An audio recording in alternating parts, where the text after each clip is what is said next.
TRS MLA Lasya Nanditha ప్రమాదంలో twist చోటు చేసుకుంది. ఔటర్ రింగ్ రోడ్డు రైలింగ్ తో పాటు ముందున్న లారీని కారు ఢీకొన్నట్లు అనుమానిస్తున్నారు. అతి వేగంగా వచ్చిన కారు ముందున్న వాహనానికి ఢీకొట్టినట్లు ఆనవాళ్లు కూడా కనిపిస్తున్నాయి. ఈ ప్రమాదంలో కారు బానెట్ పై భాగం పూర్తిగా ధ్వంసమైంది. ఎడమవైపు ఉన్న ముందు చక్రం నుజ్జునుజ్జైపోయింది. ప్రమాదం జరిగిన సమయంలో కారు 100 కిలోమీటర్ల స్పీడ్ లో వెళ్లినట్లు తెలిసింది. దీనికి ఆధారంగా 100 కిలోమీటర్ల స్పీడ్ వద్ద మీటర్ బోర్డు స్ట్రక్ అయినట్లు గుర్తించారు. నందిత కారు బానెట్ పైన భాగంలో అంటుకుని ఉన్న ఇసుక, ఇతర క్లూస్ సేకరించారు పోలీసులు. ఔటర్ రింగ్ రోడ్డు రైలింగ్ ను ఢీకొడితే ఈ స్థాయిలో ప్రమాదం జరగకపోవచ్చు అంటున్నారు నిపుణులు.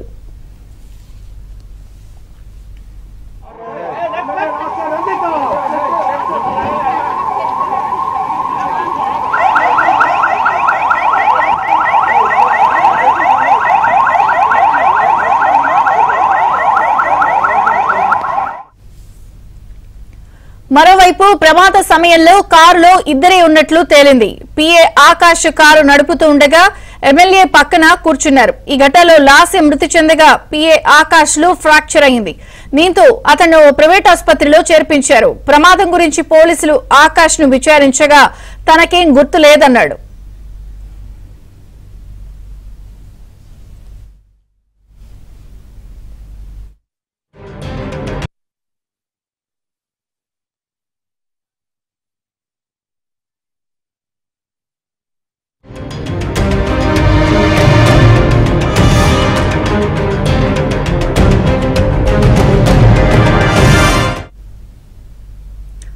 నందిత మృతితో కుటుంబ సభ్యులు, అభిమానులు, అనుచరులు కన్నీరు మున్నీరవుతున్నారు.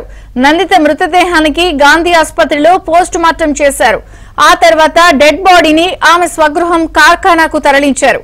మారేడుపల్లిలో తండ్రి సాయన్న సమాధి పక్కనే ఆమె అంత్యక్రియలు నిర్వహించనున్నారు. లాస్య మృతిపై సీఎం రేవంత్, మాజీ సీఎంలు కేసీఆర్, చంద్రబాబు సహా మాజీ మంత్రులు కేటీఆర్, హరీష్, లోకేష్ తీవ్ర దిగ్భ్రాంతి వ్యక్తం చేశారు. ఎమ్మెల్సీ కవిత లాస్య కుటుంబ సభ్యులను పరామర్శించారు.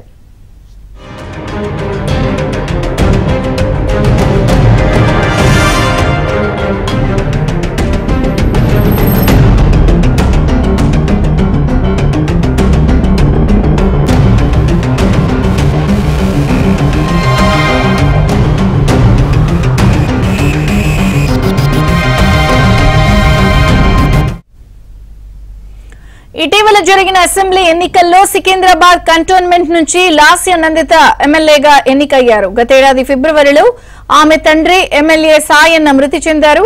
ఇటీవల నల్గొండ సభకు వెళ్లిన సమయంలోనూ నందిత కారుకు ప్రమాదం జరిగింది.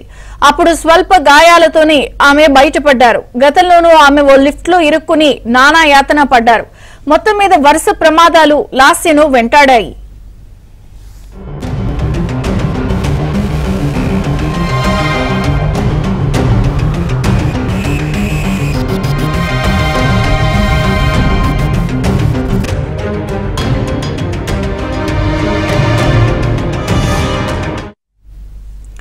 ఇదిలా ఉంటే నందిత మరణానికి నిపుణులు పలు కారణాలు చెప్తున్నారు. ఆమె ప్రయాణిస్తున్న car Maruti Suzuki XL6 safety తక్కువగా ఉంటుందని అంటున్నారు. ఫ్రంట్ సీట్ లో కూర్చున్న నందిత సీట్ బెల్ట్ పెట్టుకోకపోవడం ఒక కారణమని చెప్తున్నారు. సడన్ బ్రేక్ వేయడం, సీటు బెల్ట్ పెట్టుకోకపోవడంతో ఒక్కసారిగా ముందు సీటుగా వేగంగా ఢీకొట్టడంతో ఇంటర్నల్ పార్ట్స్ తీవ్రంగా డ్యామేజ్ అయ్యాయని, ఇది కూడా ఒక కారణమేనని నిపుణులు, వైద్యులు చెప్తున్నారు. మరోవైపు నార్కెట్పల్లిలో నందిత స్కార్పియో కారు ప్రమాదానికి గురైంది. అప్పుడే డ్రైవర్ ను మార్చుంటే నందిత ప్రాణాలు ఉండేవేమోనని అనుచరులు చెప్తున్నారు.